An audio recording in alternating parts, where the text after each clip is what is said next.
Humanité. Disposition à la compréhension, à la compassion envers ses semblables, qui porte à aider ceux qui en ont besoin. Pourtant, ceux qui me connaissent savent que je ne porte pas l'être humain dans mon cœur. Traître, faux cul, égoïste, avide de pouvoir et d'argent, je suis loin d'être à court de mots pour nous définir. Statistiquement, on est l'espèce errant sur Terre la plus dévastatrice, à la fois pour les autres, mais aussi pour nous-mêmes. On est une véritable gangrène. Ouais, je sais, je suis plutôt négatif nous concernant. Est-ce que c'est une généralité, ou est-ce qu'il existe encore des gens bons qui te tendent la main sans arrière-pensée, sans avoir envie de te tirer le bras pour te faire trébucher? Durant mon dernier voyage à moto, une vraie question s'est installée dans ma tête, suite à un constat. Pourquoi est-ce que les gens qui en ont le moins sont ceux qui en donnent le plus? Est-ce qu'au final, le monde civilisé dans lequel nous vivons au quotidien, avec tout ce qu'il implique, les bons comme les mauvais côtés, ne nous voile pas la face sur ce qui est essentiel nous concernant? J'aurais pu commencer cette série par le grand classique. Départ à 4h du matin de chez moi, à peine 8 minutes de sommeil, le GPS est déjà en panne et je suis même pas sûr d'avoir bien préparé mes affaires. Direction Chartres pour rejoindre Clément pour ensuite attaquer 1000 km de route jusqu'à Barcelone pour prendre un ferry direction le Maroc. J'aurais pu également préciser que nous sommes arrivés les derniers au ferry, que nous avons failli le louper de peu, 207 cc frère, mais que finalement nous avons atteint le bateau et que nous allons enfin essayer de nous reposer un peu. J'aurais pu, mais après avoir vécu cette expérience, je pense que je vais devoir te raconter cette histoire bien différemment. Avant toute chose, on va commencer par essayer de rentrer dans le pays. Là, comme tu peux le voir, je suis en ébullition. En fait, ce qu'il faut que tu saches, c'est que plus tôt dans l'après-midi sur le bateau avec Clément, on s'est endormi au soleil. Et j'ai chopé une putain d'insolation, mon gars. J'avais chaud, j'avais froid, je saignais du nez constamment, et là, j'étais vraiment pas bien. J'avais qu'une envie, c'était de sortir du bateau, prendre l'air, m'allonger quelque part et dormir.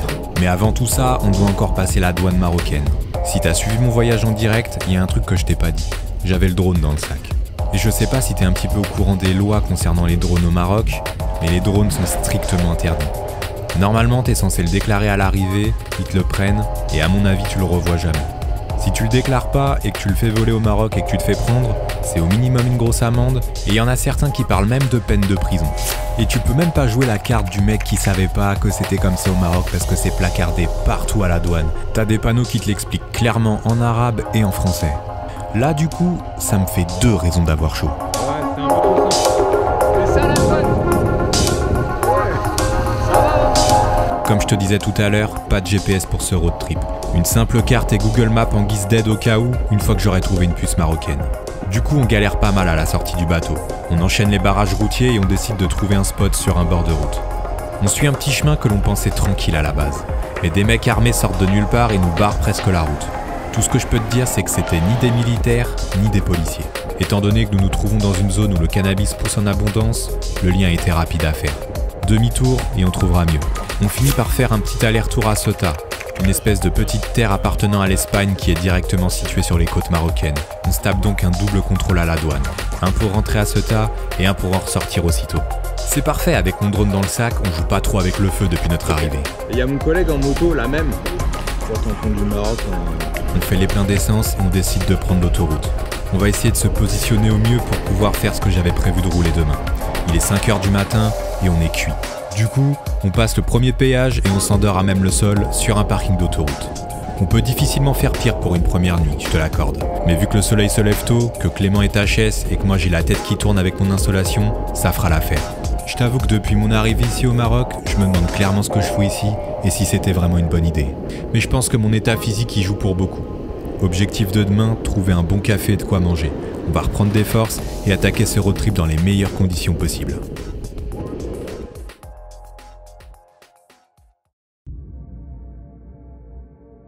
« 6h30 du matin, le froid me réveille. Je décide de me caler sur la moto histoire d'essayer de me rendormir un petit peu, mais impossible. Merci. Clément dort encore sur le sol juste à côté de moi. Je fais les 100 pas histoire de me réchauffer un petit peu, je profite du lever du soleil et je finis par réveiller Clément. On est toujours sur l'autoroute et il doit nous rester environ 30 km avant d'atteindre la ville de Tétouan. On renfile nos sacs et c'est parti. On tardera pas à tomber sur un superbe café. Du coup tu connais, hein, grand café, viennoiserie, jus d'orange à gogo. Et puis quand j'ai vu le prix de tout ce qu'on venait de prendre avec Clément, on s'est regardé et on s'est dit qu'on allait peut-être encore se resservir au moins 2 ou 3 fois avant de partir. En plus de ça, on a accès au wifi gratuit, alors je peux te dire qu'on a vraiment mis du temps avant de décoller. Mais bon, c'est notre premier moment sans stress depuis le départ et je peux te dire qu'il fait vraiment du bien. De toute façon, j'ai préparé ce road trip d'une manière complètement différente de tous les anciens. Et pour celui-ci, je me suis dit que la notion de temps ne ferait clairement pas partie de ce voyage. Allez, première étape de la journée, direction la ville de Chefchaouen.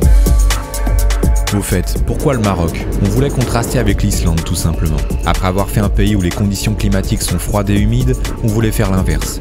En plus de ça, d'un point de vue moto, le Maroc n'est même plus à présenter ni à justifier. Entre les nombreux rallyes qui s'y déroulent chaque année et le nombre incalculable de voyageurs à moto, on sait que ce pays est clairement bâti pour la moto. Je sais pas si ça ne choque que moi, mais je n'imaginais vraiment pas le Maroc aussi vert. En tout cas pour la partie nord. Mais je me doute bien que plus on va descendre vers le sud, moins il y aura de verdure.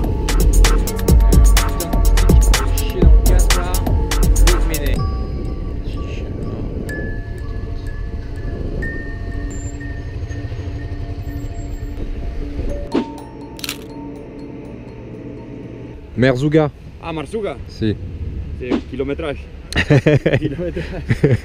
Alhamdulillah. Ça va. Ciao. Bella macchina. Ouais, pour combien de temps, je sais pas, mais... Il est un peu plus de midi et on va essayer de trouver un resto pour manger. Première vraie pause au Maroc, premier restaurant et premier tagine. On a beaucoup de chance d'être tombé par hasard à cette adresse. Ce resto est juste magnifique. Il doit être environ 15 h et le soleil tape vraiment super fort. Mais on essaye de se motiver et de pas trop tarder à reprendre la route. Mais avant ça, petit contrôle de police. Notre premier depuis notre passage à la douane. J'espère que les choses vont bien se passer. Quand t'es passé la nuit? Fès, normalement. À Fès? Si on y arrive, ouais. Il y a quoi? Il reste 5 heures. 5 heures. 5 heures? 5 heures. Ah ouais, quand même. Route. Merci. Ça fait combien de kilomètres à peu près jusqu'à Fès d'ici? À Fès, c'est pas le problème de kilométrage. C'est la route? La route. Il est un peu accidenté. Mais il est praticable, oui. Ouais. Ok. Bon, finalement pas de Bonne journée. pression, hein. Je suis étonné qu'on ne m'ait même pas demandé à ce que j'enlève mon casque, ni mes lunettes, ni ma cagoule. Au moins pour la comparaison entre la photo qu'il y a sur mon passeport et ma tête. Comme t'as pu le voir, l'agent nous a dit qu'il nous restait au moins 5 heures de route avant d'arriver jusqu'à Fès. On va pas traîner.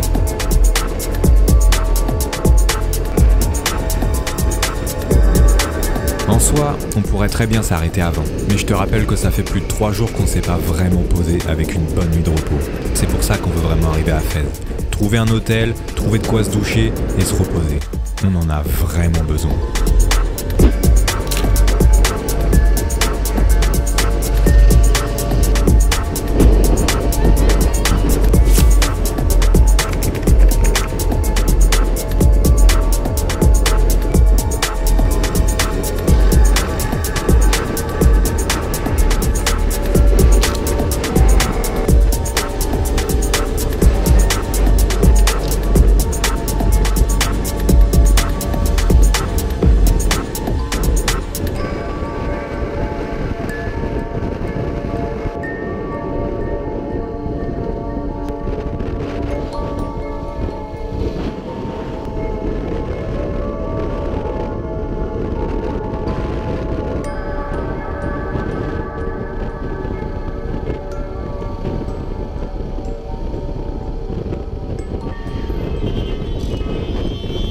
À peine arrivé dans la ville de Fès, on se fait alpaguer par un mec en scout qui nous propose un plan pour manger et dormir. Traquenard ou mec, tranquille? On fait quoi? Je sais pas, il me parle de grillade et de garage. Ici, la ville ancienne, la Médina. Il y a Bourriade, garage la moto. Dar Aliyan, la maison Aliyan. On va checker là-bas ce qu'il nous montre. Et puis si ça nous plaît pas, on... Ok, mec? Ouais. Je t'avoue qu'on sait pas trop quoi en penser. On le suit histoire de voir ce qu'il a à nous proposer, mais je sais d'avance qu'on n'acceptera pas. Et puis avec la journée qu'on vient de passer et la fatigue, je t'avoue qu'on a juste envie de se poser et prendre le temps de réfléchir pour trouver une solution pour ce soir. Ou en tout cas une solution qui nous convient à nous. On comprenait pas vraiment ce qui se passait avec Balou, mais on s'est renseigné auprès de la population et apparemment le roi était présent en ville ce soir-là. D'où cette masse importante de personnes autour de nous, et surtout d'où cette sécurité militaire omniprésente dans toute la ville. C'est d'ailleurs assez incroyable. Tous les 100 mètres de l'entrée de la ville jusqu'à la sortie de la ville, t'as un soldat qui est positionné, armé et prêt à intervenir en cas de problème. Pour que tu puisses imaginer un peu la taille de la ville, Fès est la deuxième plus grande ville du Maroc avec une superficie de 424 km². Dis-toi que Paris fait seulement 105 km². Je te laisse donc imaginer le dispositif militaire qui a été mis en place juste pour l'avenue du Roi. On aura mis un peu de temps, mais on a fini par trouver un hôtel qui nous convenait. En plus, on peut garer les motos à l'intérieur, donc c'est parfait. On va enfin pouvoir se poser un peu, manger quelque chose de chaud et réattaquer dans de bonnes conditions demain. Dans le prochain épisode, on rentre officiellement dans le parc national d'Aguelma-Mazigza et on attaquera les premières vraies pistes off-road de ce road trip. Si tu veux choper ton pull, ton t-shirt, ton itinéraire, ton poster ou tes goodies, je t'invite à aller directement sur ma boutique. N'hésite pas à me suivre sur Instagram et sur Facebook, c'est là-bas que je poste l'intégralité des informations et des anecdotes concernant ce road trip là, mais aussi les prochains road trips à venir. Quant à nous, on se donne rendez-vous très prochainement pour le prochain épisode de nos aventures au Maroc. D'ici là, tu sais ce qu'il te reste à faire. Abonne-toi. Easy.